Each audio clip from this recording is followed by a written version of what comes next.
towards the end of the Uruk period, a certain priest king is depicted. There's a lot of depictions of this particular priest king. But what is especially interesting is that he is shown hunting.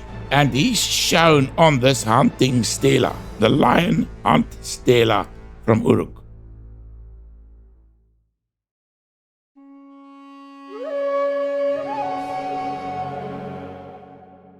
Today we continue with our deep dive into the House of Uruk in the time after the flood, both in Sumerian and biblical tradition. And the question is Nimrod the one portrayed on the lion hunt stela from Uruk? Welcome to our listeners. We look forward to this discussion. So, Vili, one of the most fascinating claims in the Sumerian tradition is that the rulers of Uruk descended from the gods.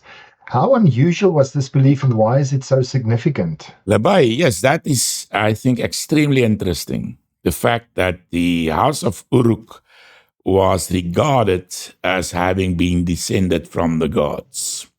Now, we find that in the Sumerian king list, and we also find it in the great epics of this first dynasty of Uruk.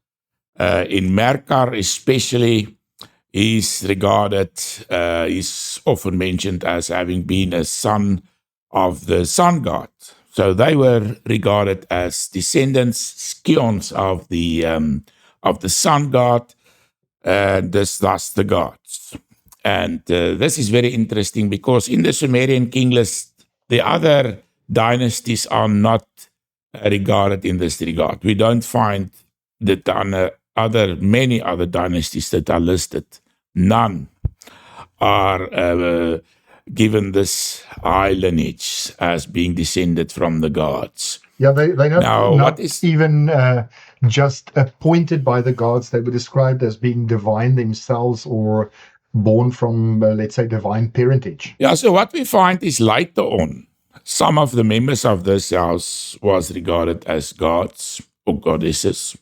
Nansun, for example, most likely the daughter of Enmerkar, was regarded as a goddess, and others also. And but the point is just that being regarded as descended from the gods, not being deified later on, that's something else, but as being descended from the gods. This is something that corresponds with what we find in biblical tradition.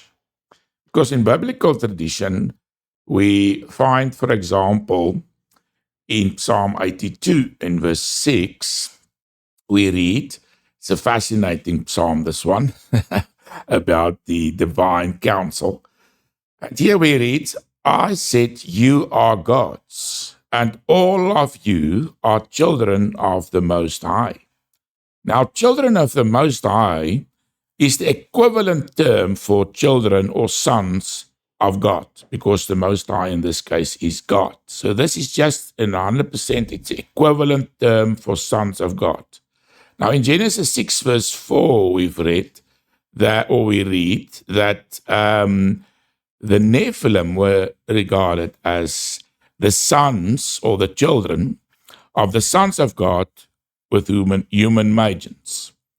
So now in this Psalm 82, the sons of God are said to be the gods. It's just an alternative name. We find the same, for example, in the Ugarit texts where the sons of El is mentioned, and this is just another term for the gods.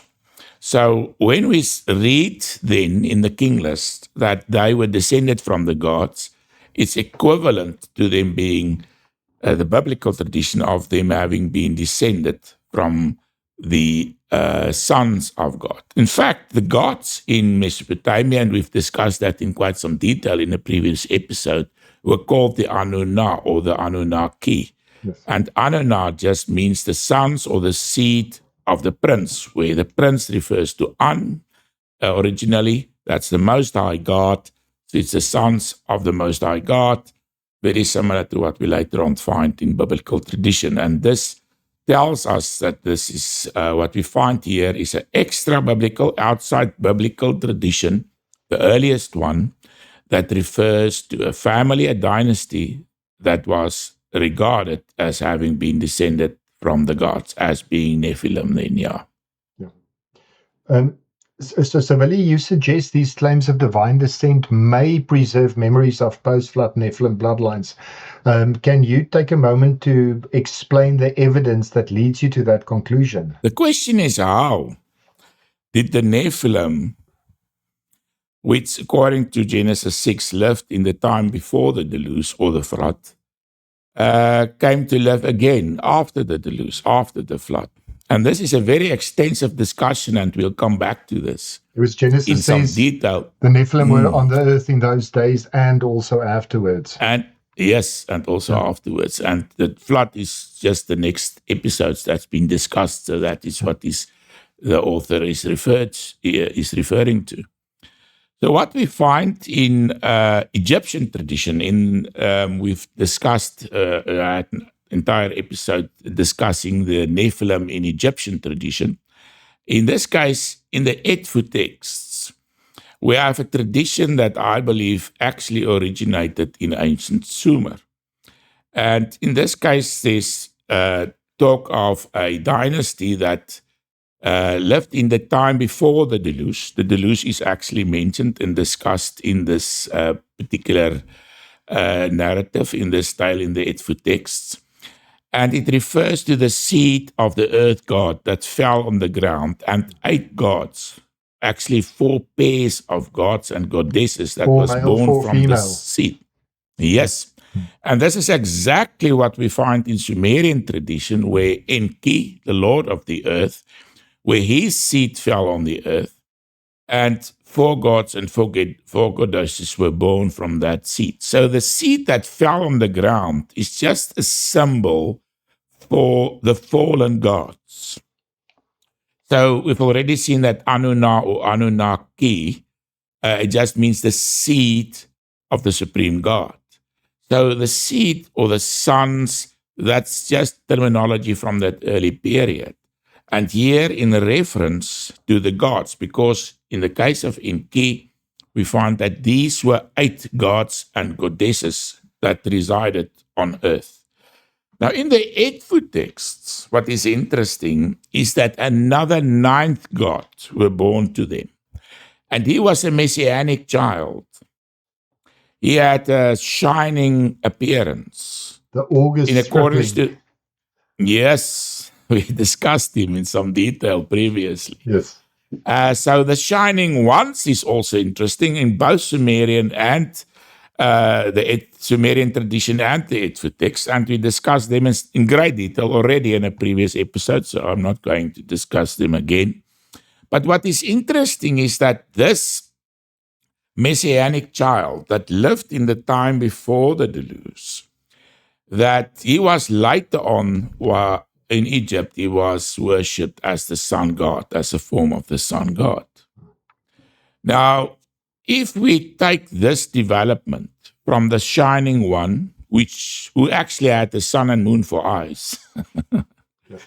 as later on being worshipped as the sun god, and we apply it to Sumerian tradition because its traditions are so similar, was most likely brought in the pre-dynastic period, in the time of the Uruk expansion that we discussed in the previous episode.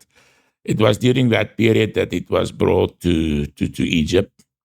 But what's interesting about this tradition is that if we apply this idea to the Sumerian tradition, so then being descended from the sun god most likely means they were originally the older version, the more primitive version of this story was that they were descended from the Shining One, most likely this messianic figure.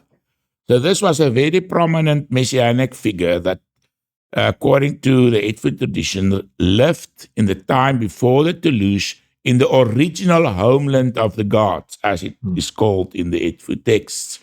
Which, in my opinion, there can be no doubt that refers to the time before the deluge and referring to events that happened in ancient Sumer. Yeah. So this means that the lineage of this shining one, this messianic child, in some way survived the flood, and that the house of Uruk were then descendants of this house in the time after the flood. So that's a good reason to believe that now, from extra biblical sources outside the Bible, we also find the same idea that the Nephilim survived the deluge. We are not yet discussing how it happened. We'll do that in another episode. Later date, but yes. at least we find the very same tradition that we find in the Bible also outside the Bible. Yeah. Yes. Absolutely. It's also said that Enmerkar can trace his ancestry back to Utu, the sun god. So again, that same theme. Absolutely. Yeah. In his epic tale, it's beautifully described. Yeah. Tales, more than one. Yeah. Oh, absolutely. So Willie, you've written that the book of Genesis contains subtle clues through its chiastic structure. What is a chiasm, and how does this connect to the Nephilim before the flood, with the descendants of Ham and Nimrod afterward? So what we find in Genesis is the author of Genesis, especially the primeval history, that's Genesis 1 to 11, which we've discussed in some detail previously, and we'll come back to this many times in future. So in this structure, literary structure that we find in the primeval history in Genesis 1 to 11 is underlying this story, this narrative in Genesis is a chiastic structure.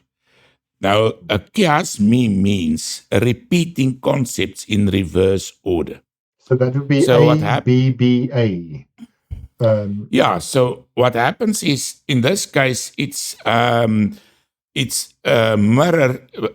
It's in a certain sense to mirror images from the time before and after the deluge. Yeah. A simple example in the Bible is the Sabbath was made for man, not man for the Sabbath. So you've got that ABBA structure or pattern. Yeah. So in this case, the story of the sons of God and the daughters of men that we find in Genesis 6 finds an equivalent or a parallel in the story of Noah's drunkenness and the curse that was laid on the family of his son Ham.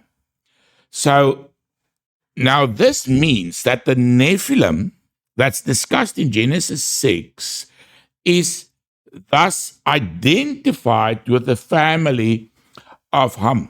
That was his son Canaan was cursed, and clearly the house of Ham was a cursed house. And we've already discussed previously, in the previous episode actually, that the house of Uruk that we find in biblical tradition, the house of Ham, was the rulers of Uruk. Nimrod ruled Erech.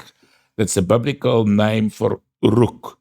And Uruk was the only important city in the time after the deluge, according to the archaeology of the ancient world, in the world of Sumer, Mesopotamian world. So what we find is, after the flood, which I find in the flood layer discovered by Sir Woolley at Ur, dating from about 2500 BC, that after that came the Uruk period. And we've discussed this in some detail. And during the Uruk period, the house of Uruk, this house that we've just discussed, we are now discussing, this house that ruled this first dynasty of Uruk, they were the ones that was believed to have been descended from the gods. Exactly what we find in the biblical tradition, where the house of Ham was the rulers of Uruk. Nimrod, one of his descendants, was a ruler of Uruk, great ruler of Uruk. And they then, according to this chiastic structure in Genesis, must be identified with the Nephilim, exactly as we find in extra or outside biblical evidence, tradition from the Sumerian period. Yes. And I think with this literary interruption, it actually says, listen, this is important, pay attention, look at it, it's significant. Absolutely. Yeah. Yeah, it's sort of a hidden structure within the book. So if you don't know about it, you won't you won't give you won't know that this knowledge is actually included by the author in the book. Yes. He includes some extra knowledge that's not clearly stated, but which is implied. And that is that the Nephilim must be linked to the house of Ham. Yes. And you know, once you see it, you cannot unsee it. If you are enjoying the podcasts and would like to explore these topics in more depth, you might enjoy my books. Book 1 of the trilogy covers the early period we're discussing right now and goes into much greater detail. You can find all my books on Amazon. Thanks for your support.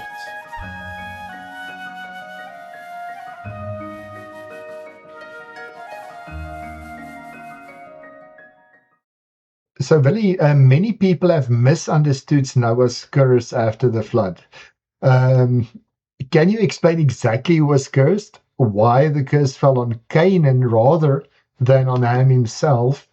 Does this passage have any connection to the rise of Cush and Nimrod, as well as the post-flood bloodlines we've been discussing? Yeah, that's quite a mouthful. That is. So yes. what we find in Genesis is the curse is particularly applied to Canaan. Yes. Now, why would that be? Because Ham is clearly the party that sinned against his father when he laughed when he saw his father naked in the tent. So Ham is the guilty party, and one should think that he would be cursed. But in fact, it seems that his family was cursed. But in this case, the curse was particularly applied to Canaan. And the curse then was said to include that they would serve the Semites. This exact same terminology, we find this later on when the Israelites conquered the land of Canaan. And when they conquered the land of Canaan, the Gibeonites were subdued by them. The Gibeonites were the ones that tried to mislead them, and, they tried to sort of sell the story that they came from a very distant land, they were not locals, etc. And eventually the Israelites swore that they will not kill them, and then they found, they're living among us. So these Gibeonites, they were, according to the Table of Nations in Genesis, they were descendants of Canaan. And they, we do read, then became the woodcutters and water carriers for the Israelites, which were born from Shem. They were the Shemites, descendants of Shem. So that was, in fact, then a prophecy. This curse, where Canaan was cursed, was actually a prophecy of what would happen much later when Israel conquered the land. But the curse is not something that clearly not something that applied only to the Gibeonites, to Canaan. It also applied to the rest of the house of Ham. And this is where Nimrod comes into play. Because Nimrod is described as a great hunter, a famous man, and a great king and ruler of Uruk and other cities. But what is interesting is, as a famous person, there can be no doubt in my mind that what we read in Genesis 6 about the Nephilim, men of old, famous men of old, that the author must have referred to Nimrod, which means that Nimrod was, in fact, one of the Nephilim. And once we see this means that the house of Ham was cursed because they were regarded as having been of Nephilim descent. And this is exactly what we find in the Sumerian tradition, where the same house of Uruk, where Nimrod corresponds with in Merkar, we've discussed that in some detail. that they were descendants of the gods. Yeah. So it's the equivalent traditions outside the Bible and in the Bible. It's so fascinating when you place Genesis right next to the traditions of Uruk. You see these things come out. For example, I mean, most importantly, the fact that the rulers repeatedly claim that divine ancestry. So, And what is interesting, what I can also mention, is towards the end of the Uruk period, a certain priest king is depicted. There's a lot of depictions of this particular priest king. And we've mentioned it in our previous discussion, in the previous episode. But what is especially interesting is that he is shown hunting. There's a famous hunting stela from Uruk. And he's shown on this hunting stela, the lion hunt stela from Uruk. And in the one portrayal, he's shown spearing a lion. the mighty hunter. And there's actually, so he's shown as a hunter. And in another one also, so he is shown hunting.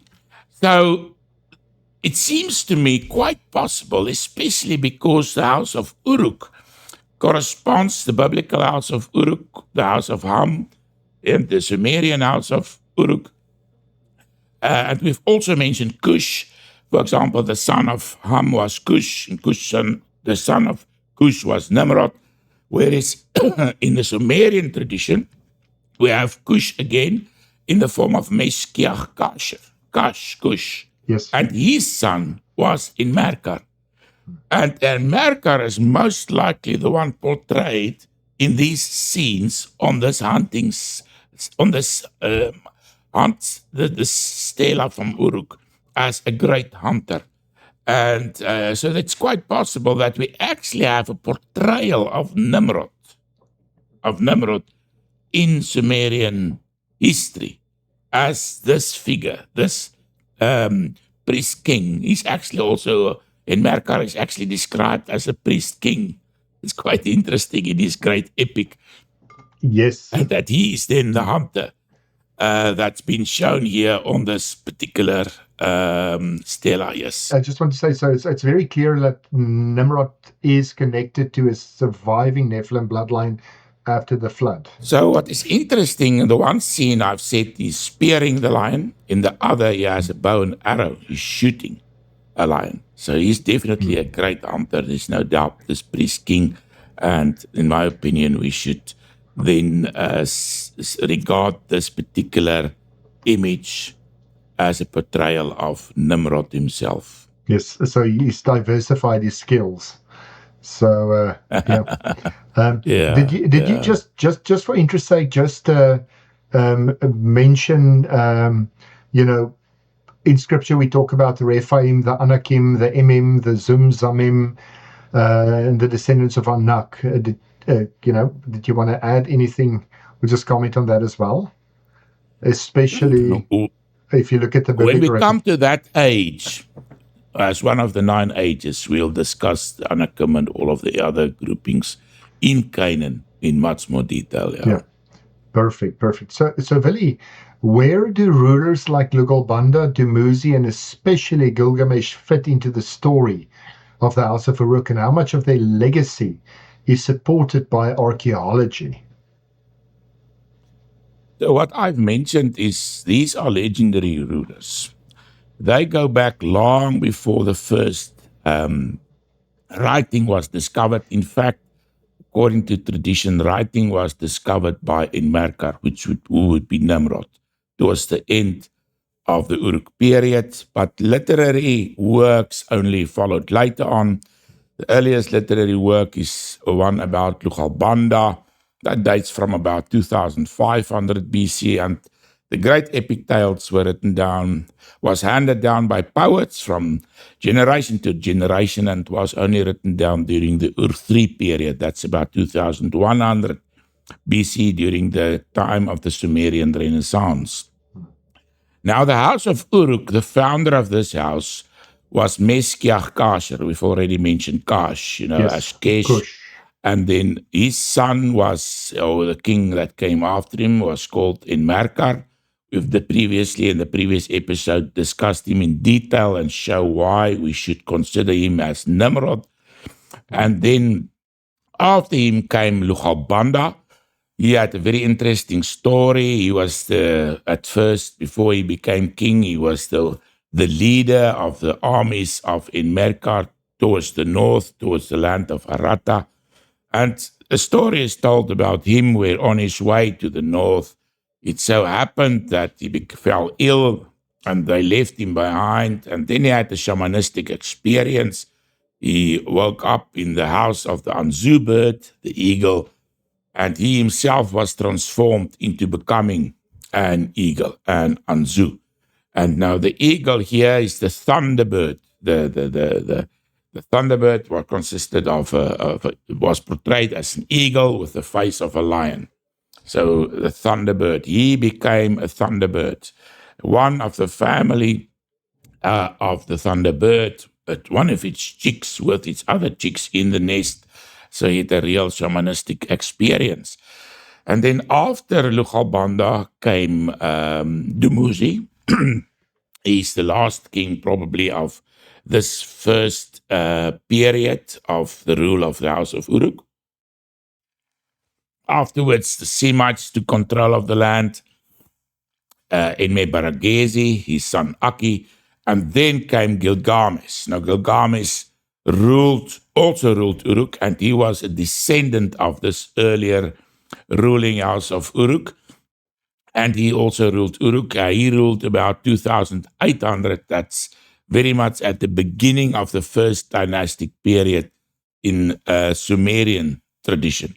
So this is scholars in general accept him as a historical king. He's a historical figure. Yeah, there's lots of, we don't have evidence of these rulers. The first king that's attested to as really having left an inscription is Enmebaragesi. Oh, yes. And so it's more or less that period that we have the first inscriptions. And the name Gilgamesh, it seems that the name does occur, but not an inscription of him as a king from the Jemnet Nasr period about. So now what is interesting, if you compare this House of Uruk from Sumer with the biblical House of Uruk, the House of Ham, then we find some very interesting correspondences. So in the biblical case, we find that Nimrod had a brother Seba. Now Seba is generally regarded or associated with the Sabians that later lived in the area of present-day Yemen. And they are described in the Bible as men of stature. So they were large, very, very large. And they may correspond to that we've already discussed, the giants, the early giants, Nephilim giants. And in the Sumerian tradition, we had the Ugal, the huge gull. And we've discussed that in detail, the huge shining ones. What is also interesting is another brother of Nimrod was Rama. And now Rama is also very interesting because it means thunder. And it agrees with Lugalbanda having become a thunderbird. What is more is that Rama had two sons, Sheba, which means 7. And this agrees with the 7 sons, the 7 young men that we find with Lugalbanda in the Sumerian tradition. Yeah. We've discussed these 7 sons multiple times in previous episodes. Then another son was Dedan in the biblical tradition, which may agree with those, just a form of Dumuzi that we find, for example, in the Sumerian king list. So all these figures actually appear that we mention in the biblical tradition as a quite definite equivalent in the Sumerian tradition. Another name that we find in the biblical tradition is Shabta, or Shabteka. Yeah. And this agrees with a name that we find in the Edfu texts, where these same Uruk rulers were also remembered as part of that great heroic tradition that goes back to the land, the original homeland of the gods. And in this case, we have the Septu, the great warriors. So Saptecha in the biblical tradition seems to correspond with the Septu, very similar names in the Edfu tradition, or the Sabiti, as they were called in Sumerian tradition. So there's such a lot of correspondence, not only between the main members of the family, and a family that, according to Sumerian tradition, originated from the land of Arata, which agrees with the biblical tradition about the land of Ararat, and after the deluge having come to live in Shinyar, in the plains of Shinyar, which is just the land of Sumer. So the correspondence, yes, that's a lot of correspondences. I don't think they can be doubted. This is this very same family that we're talking about within Merkar, then being none other than Nimrod. Yes. Yeah. Beautiful. So one last quick question. When we compare the Bible, the Sumerian king list, archaeology, and the ancient epics, what picture emerges about the world after the flood? So I think one of the most important things that I would say one should accentuate is that the Nephilim, those that were descended from the gods, in extra-biblical as well as biblical tradition, we find them as having lived before the deluge, before the great flood, but also afterwards in both traditions. And this, I think, is extremely important to take notice of. Yes. Yeah.